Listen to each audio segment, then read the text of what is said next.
He pasado tantas veces por el valle de la oscuridad y te puedo decir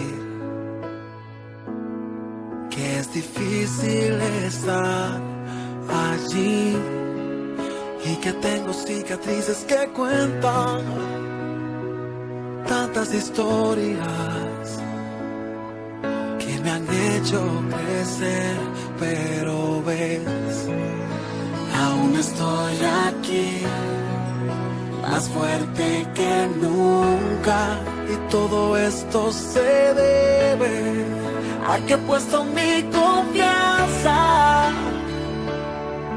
en aquel que me llamó y que su respaldo me prometió, y nunca he estado solo.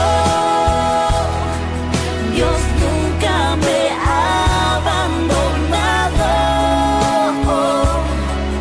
y si todavía hoy estoy aquí es porque tengo su fuerza.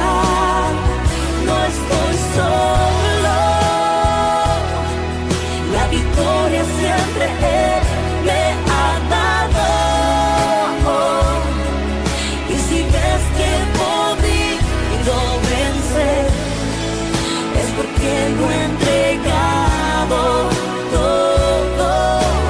He reconocido que es Él quien tiene el poder.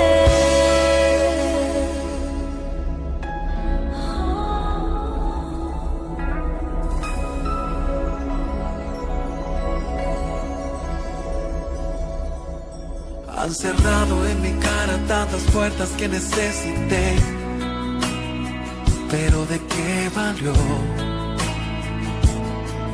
Porque Dios luego abrió muchas más, y cada rechazo fue alimentando el gigante que hay dentro,